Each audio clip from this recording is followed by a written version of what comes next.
Hi and welcome or welcome back to The Books Are Everywhere.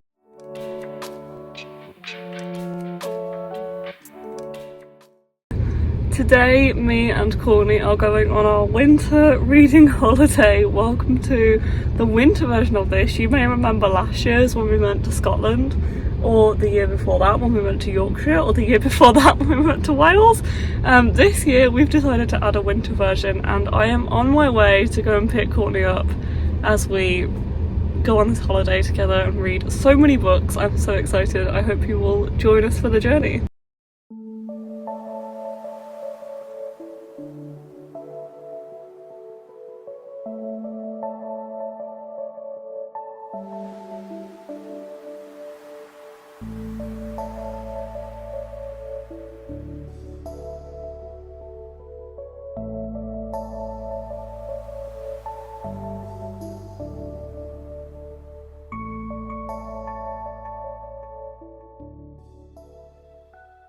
We have arrived and it is absolutely beautiful. This is by the front door. You come into the kitchen, ignore all of our stuff, and then you go up into this space. There's Courtney, and it's just very, very pretty. It has a very nice view, and you go up here and it's like one big room. And it's just beautiful, as you can see. The bath, the biggest bed I've ever seen. The view again, which is very nice, and there is a lake in the distance over there. I love these windows as well. And then this very big bath, which is beautiful, going to be used. And the bathroom, which is also very nice. It's just, we think this might be the best place that we have stayed for a reading holiday. And we're going to get reading.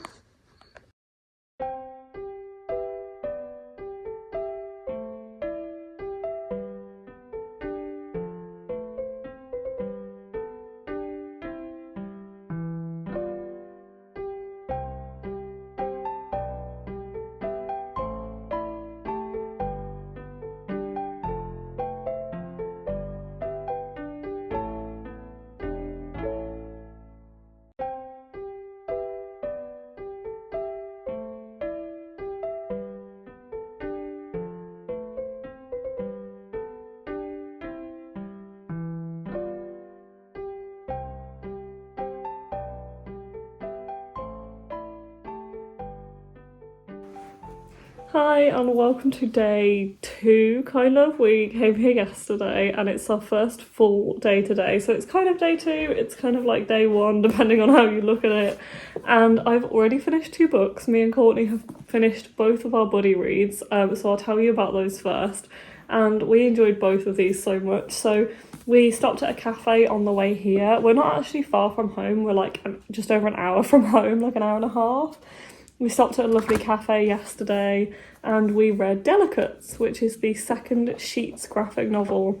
And it's basically following a girl called Marjorie who, in the first book, her family owned this like struggling laundromat and her mom's not long passed away and her dad is in like kind of a depression because of it, and she's helping to kind of run the laundromat, and she meets these ghosts who come out at night who are made of the sheets in the laundromat.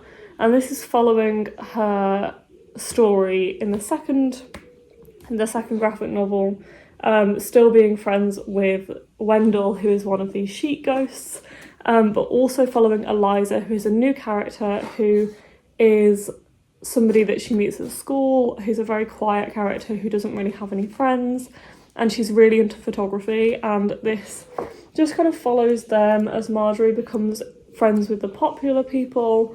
And just look at this graphic novel. These graphic novels are stunning. The colour palettes are beautiful.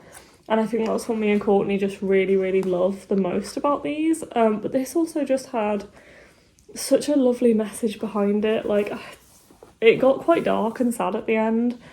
And there is trigger warnings that I would check out before reading this one. There is some discussions in here that do get quite dark, but they are handled in such a lovely way, and we both just really enjoyed this, and it really touched me in a way that the first book didn't, and I really love that. The new character, Eliza, is into photography, and she develops her own film in the darkroom, and it's been a long time since I've done that, but I did used to develop my own film. I went through a phase of studying photography and actually developing my own film. I love shooting on film, developing film, so like just having that I just really loved, and it's just so beautiful, and I love this. And I've heard that there's a third one which is called Lights, which is actually out now as well, and I really want to read that, and Courtney said the same. So yeah, Courtney told me that there is a third one out already. We then went on to read A Snowfall of Silver by Laura Wood. We tend to read a Laura Wood book every time we do a reading retreat. We read A Sky Painted Gold together with the larger group a few years ago, and then we read Under a Dancing Star on our second retreat, and then A Single Thread of Moonlight last year. And then we were like, when are we going to read this one, because we always go away in the summer? The answer to that, guys, is book a winter reading retreat, and then you can read the Snowfall of Silver one. Oh, this was just so lovely. I felt like every time we start a new Laura Wood book, we've forgotten how easy it is to fall into these books and the pages and the stories. It's just so lovely and easy to read. This one is it's not a sequel to A Sky Painted Gold, but it's following one of the sisters as she runs away from home in Cornwall and goes to London to join her sister, because she wants to be an actress and join the theatre. And then she ends up travelling with the theatre company, and it's just, they're so enveloping, and you just fall into the story. And honestly, we read this entire thing yesterday in like 3 or 4 hours, well, 4 hours probably. It's about 400 pages, and we were reading about 100 pages an hour. And just, we didn't look up from the book for ages. Like at a time, we'd read like 100 pages in one go and just like realise that we hadn't even looked up from the book for ages, because it's just so all-encompassing and you just want to be like in the story. And I just really love that. I loved her story. There's always like kind of a love triangle going on, and I really enjoyed that in this one as well. And it's just, they're just great. They're really, really good. And the only like criticism I have of this one that I said to Courtney last night is that I think sometimes it's easy to get ahead of the characters, because it's like some things are quite obvious and she doesn't realise them until like the next 100 pages or whatever, and you're like, how do you not see that coming? But that was my only slight criticism. I think I ended up rating both of these 4.5 stars out of 5, so they were both very, very up there. I don't think either me or Courtney are going to find a Laura Wood book that hits us in the same way as Under a Dancing Star did, because that day was just so perfect for reading that book for us, because it was the height of summer. It was a beautiful sunny day, and we were just lounging about outside reading about this summer in Italy, and it was just perfect, and I don't think we can top that, to be honest. But this one was pretty damn good, as are all of her books. We are really making our way through her books. I know she's written An Agency for Scandal, I think it's called, and there is another one coming as well in that series that comes out next month. I think we're going to read An Agency for Scandal on our next reading holiday. So Laura Wood, keep writing, because we read a book of yours every time we go away, and we love it. So now me and Courtney are actually diverging. We have separate piles to make our way through. My pile is here, oops, and it's quite large, and I don't know what to go for next. I know I want to, so we have a full day here tomorrow, a full day here today, full day here today, full day here tomorrow, and then we leave on Tuesday, so it's currently Sunday. And I know I want to delve into a graphic novel series each day, so today and tomorrow. So I'm thinking Lore Olympus today. I'm going to reread the first 2 volumes and then read 3 and 4, which I haven't yet. Then I've got, right at the bottom of the pile so you can't see it, but the Dark Shades of Magic graphic novels that I might read tomorrow. I've got volumes 3, 4 and 5, or no, 5, 4, 5 and 6 in the I Hear the Sunspot manga, so I'm thinking of reading those maybe this afternoon, this evening.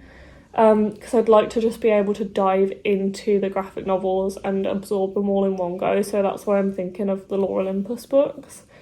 But I'm wondering if I want to read something else before I get into that. I really fancied Leela and the Blue Fox last night because it was so cosy, and I know that that's going to be really like a really cozy read, set in the Arctic. Same with Finding Bear.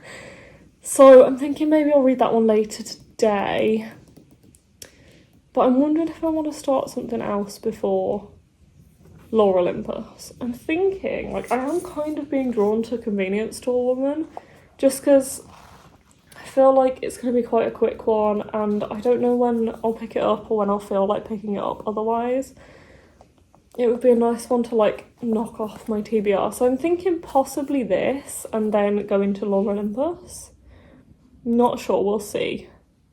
Also, like, while I'm on here, because I will decide shortly and carry on reading, but while I'm on camera, like, I know I've taken videos of this place, but this place is beautiful. This place we're staying is just absolutely stunning. It's in the garden of, like, a very old house that I think they might run as a B&B, and it's this is definitely the most, like, comfortable place that we've stayed. We've stayed in some beautiful places, and I'll try and remember to link the vlogs down below if you want to watch our previous reading retreats. Like, the first year we stayed in my caravan, the second year, that was very spontaneous, and that was the start of our, like, reading holidays. The second year we stayed in, like, this little shepherd's hut on a farm, which was stunning but quite small. And then last year we stayed in this, like, bigger place that was beautiful. It was in, like, the Highlands of Scotland, and we did get some weird insects that freaked us out, and it also had a composting toilet and an outside shower, which was an experience, which we love that place. Like, it was just absolutely beautiful and so far away from everything. And we also, in the same trip, did Edinburgh and Glasgow, which was so cool, and we had such a good trip, but it wasn't the most comfortable or luxurious place to stay. This place is the most comfortable and luxurious place we've ever been. Like, we have the bath is amazing. We haven't tried it yet, but we're both gonna have baths at some point. The bed is so big, like, so big, and it's just absolutely lovely and so cozy and perfect for winter. So I just wanted to tell you that while I'm here. But anyway, I am gonna go try out the really nice shower, and then we're gonna get to reading for the day and see where this takes me.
Hi, it is actually our last morning here and I've been really lazy and not properly updated you since I blasted 2 days ago. So I've read a lot since then, and I mean a lot. I haven't actually counted, but yeah, there's quite a stack to get through. So I'm not going to extensively talk about these in detail. I will probably talk about them in more detail in my end of the month wrap up, so you can check back then if you want like full thoughts and feelings on these books. I'm just going to quickly take you through everything I managed to like achieve while I was here. First read Convenience Store Woman by Sayaka Murata. This one was really interesting. It's about a 36-year-old woman who's never been in a relationship. She's just worked in the same convenience store for 18 years now. She's 36. Her friends want to know like why she's not in a relationship, why she hasn't gotten married, and her parents want to know the same, and like why she hasn't gotten a career or like a better job.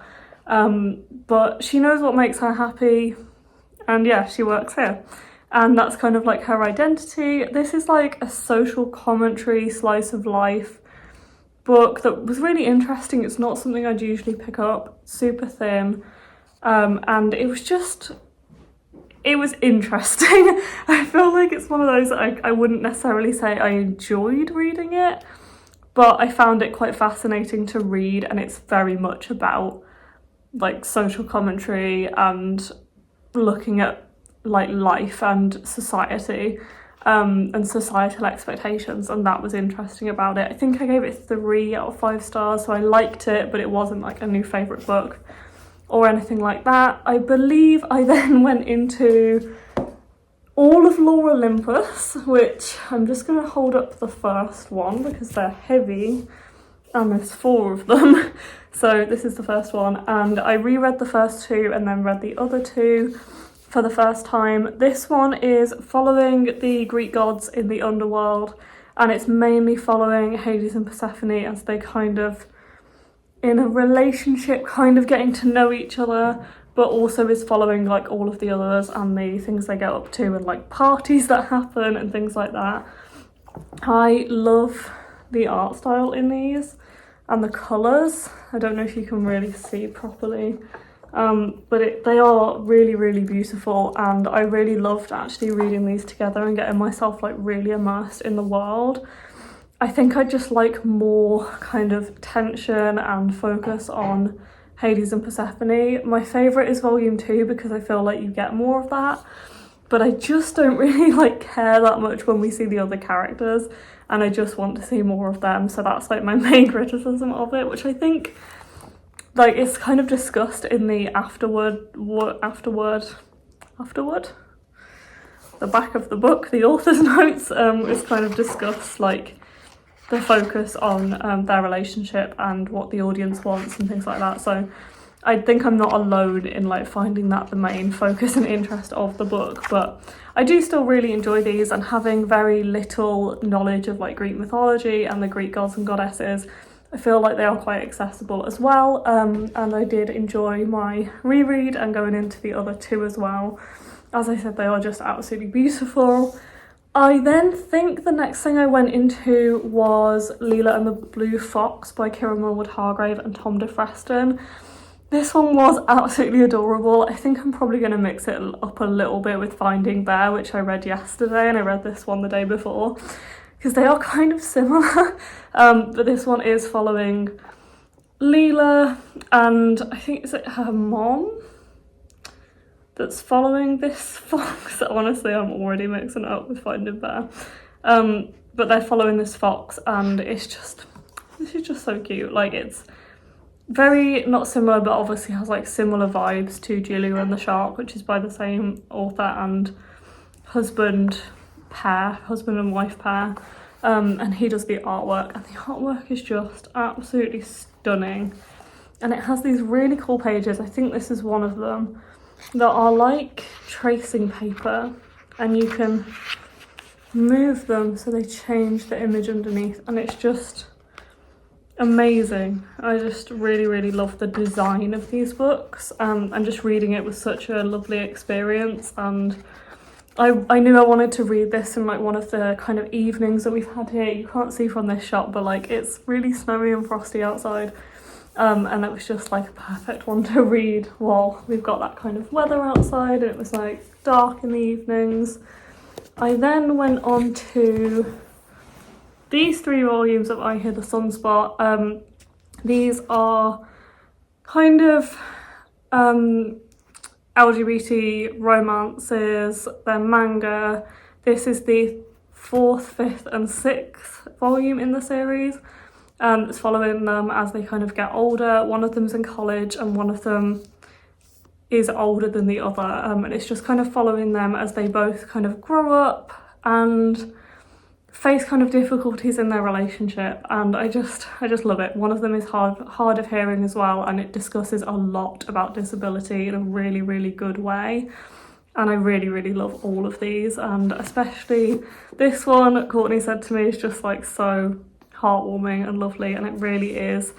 This one follows a lot, I'm just talking about these backwards, but this one follows a lot about disability and discussions around disability, which was really interesting. And so does this one as well. This one probably felt like the most like filler of them all, but I still really enjoyed them. And this is the most recent one, and it was just really sweet. And I love the covers, especially this one is just really stunning. They're all very pretty, so yeah, glad to be up to date on this series. I believe there's another volume coming out in the UK in May, possibly, of an English edition, English translation. The next one I read was this one, The Hedge Witch by Carrie Thomas, which is a Threadneedle novella, actually following the same characters before the events of Threadneedle, which is an adult fantasy following this world where like magic is seen as like dark and they need to bind it.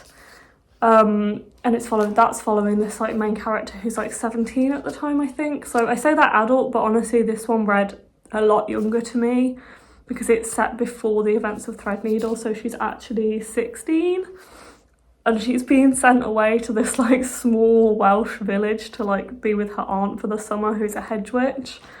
And it was fun, I did enjoy it, but it wasn't like amazing. I really enjoyed Threadneedle and I felt really enveloped in the story, and I guess I didn't get the same feeling with this one. It did feel kind of like a bonus story that you'd enjoy because you like the characters, but it's been a while since I read them and I'm not really attached to the characters as such right now. But I am still going to read Shadow Stitch, which is the next like full book in the series, and this one was kind of a fun aside, I guess. The next thing I read was the V. Schwab Shades of Magic graphic novel collection, which is actually comics that have been bound up. So I think it's 4 issues in each volume, and then there's 3 of them, and this is the full collection. This is following Prince Maxim from A Dark Shade of Magic before the events of the Dark Shade of Magic series. And I did enjoy these. I feel like not all of them were exactly for me. I don't really read a lot of comics. The middle one was definitely the one that I really enjoyed the most, which was Knight of Knives, and it's following him as he goes through these like trials and like games, and that's like a trope that I really love. And actually in one of the interviews at the back of these, V. Schwab says she really loves them as well, so I really enjoyed that one and I got really into that story. The artwork's really cool as well, and it's really interesting to see them like in this style and just come to life in a comic format. Not all of them were like exactly for me, but I did really enjoy the concept and I really enjoyed the middle one especially. Okay, we have a couple more to go. We're still getting through these, but the next one I read was Finding Bear by Hannah Gold, which I did say, but I feel like I'm cursed to remember this one and forget everything about Leela and the Fox, because Leela and the Blue Fox, because they are very similar. This one is the second book in the Last Bear series by Hannah Gold, in which the first one is following April, whose dad is like a meteorologist and he's in the Arctic Circle studying like weather patterns and stuff, and she goes with him and befriends this polar bear. This is following on from that and is basically about her being called back to this bear. It was very sweet. I loved the first story. It also has some really important discussions about climate change and the kind of environment of the bears, where they live, and like how it's been affected by climate change and the real impact it has like on the animals themselves and the people who live in the towns there as well. This one was really lovely. I didn't feel like I necessarily needed a sequel to the Last Bear, but I think reading this one I can understand why it was written, and it gives the story a really lovely, heartwarming ending. These books are just like a warm hug, and I really enjoyed it. So yeah, really loved that one. And again, it's just a really nice one to read while I'm in this like environment, and it's really cozy as well. The next one I read, and is the last kind of full graphic novel or book that I finished, this one's a graphic novel, is North Ranger by Ray Tarisio, sorry if I mispronounced that, I'm sure I did, and Brie Indigo. And this one is actually a retelling of Northanger Abbey, which was super interesting. I really enjoyed this graphic novel. It's following Cade, who loves horror movies, always escapes into a horror movie, and he ends up working as like a ranch hand and being sent away to this like ranch to work with this family who was a friend of his stepdad's from the military. And him and his stepdad go to this ranch for the summer, and he meets this ruggedly handsome son of this, who lives on the ranch, like the son of the stepdad's friend. And he's like a closeted queer teen in rural Texas, and so is Henry. They kind of get to know each other, but there's also something like deeper and darker going on the ranch, and things kind of get twisted in this like horror movie trope style, and it's really fun. I really enjoyed this one. I feel like Mark would really enjoy this one as well, so I might lend it to him, recommend it to him. The start of it has the actual colour palette that will be used in the final one, or was used in the final one. I love this full page spread, which is about cinemas as well. And then the rest of it is black and white, because this one is a proof copy. It came out last year, and I really enjoyed this one. It was just really sweet and heartfelt, but also was fun, and I really liked the way it kind of like played on those horror movie tropes, and it was just really interesting to see that. And to see a retelling of Northanger Abbey, because I really like Northanger Abbey. It's one of my favourite Jane Austen books, so that was really fun. And it says it's perfect for fans of Bloom and Heartstopper, which I agree, I can see that. But yeah, it was just really fun. I really liked it. I do wish I had the whole thing in this like colour palette, because it's really beautiful, but I enjoyed it nonetheless. And I didn't really notice with that one, which I have before, like noticed the black and white colour palette. There is a book that I also picked up after that, which I'm currently reading, although my phone is resting on it, so we'll see how this goes. Okay, so the last one I actually picked up was Finding Wonder by Lauren St. John. This is just one I thought, I've got a little extra time, and me and Courtney decided to do some extra reading last night before we go, because why not? And I got 72 pages into this one. It's following Rue, who is orphaned. She feels really unlucky, like she's lost both of her parents. And then she finds this like scratch card ticket, lottery ticket type thing with a letter in her dad's coat pocket after he passes away. And it's got like a winning cash prize in it basically on this scratch card. And she, along with her aunt, who has kind of like adopted her, ends up buying this horse because that's what she's really into. Like she loves like watching like equestrian stuff, and she ends up buying this horse, which is the Wonder Boy. And then Wonder vanishes, which I haven't even gotten to that part in the book yet, so I didn't know that happened. But apparently Rue and her aunt then investigate his disappearance, and there's a mystery behind it as well. So yeah, I'm here so far. I read Lauren St. John's books as a kid. I read the Dead Man's Cove series and I loved it, and I haven't read anything by her since, and I never read any of her like horsey books when I was a kid, so it's interesting going into something like this now. But yeah, I'm enjoying it so far, and this cover is really beautiful. I love the gold on it as well. So yeah, that's all of the books that I read while I've been here, not including Delicates and Snowfall of Silver, which I also read and talked about, so I might count them actually, because I don't know how many it is. So including all of the volumes of this, it's 17, I believe, so Courtney's reaction to that was was amazing. Courtney's read 8 while we've been here, but she's also read like some chunky books, whereas I have been reading. Would you like to show the stack?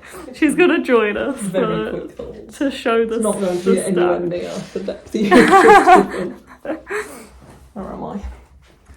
Courtney, that's the stack. This is what Courtney's read while we've been here. So yeah, we both read Delicates and Snowfall of Silver together. And then you went on to This Is How You Lose the Time War, which... That hurt my brain and was beautiful. 5 stars. I'll go to the floor. Promised Neverland, both great. This one upset me a lot. I wish I'd brought the next one with me. Yeah. Only on the Weekends was good. Glad to be reading Dean Atter again. Didn't like the cheating. Yeah, that's basically how I felt about it. I share those thoughts. Viper, really enjoyed. Not going to carry on after a conundrum. Dinner deliberation. Would have carried on if I was younger.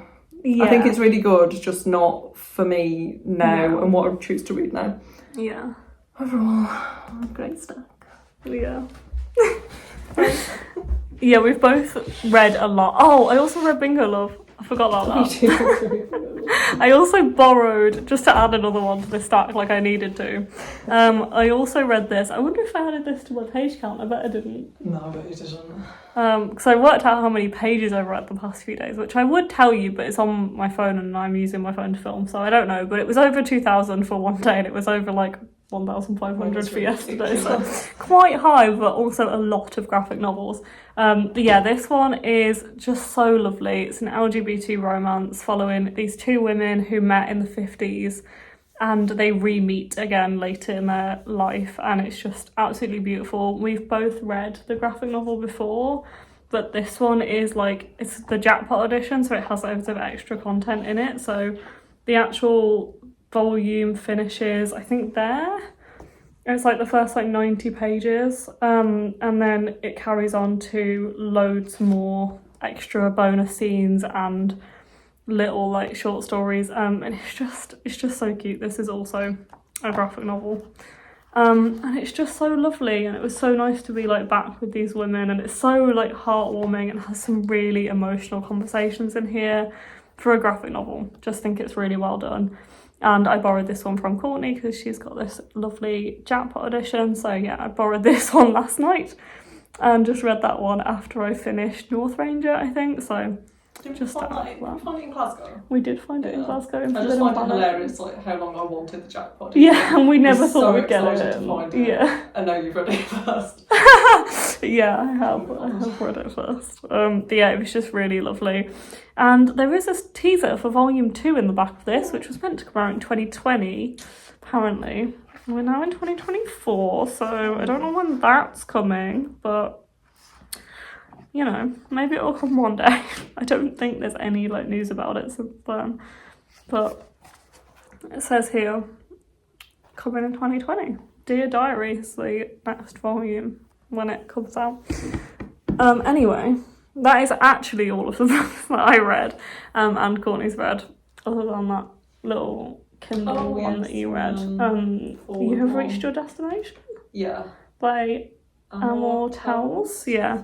Which she read last week. Which was also really good. Yeah, forgot about that one. Yeah, she's reading the Forward collection, which is a sci-fi short story dystopia. Yes, more dystopia. Yeah.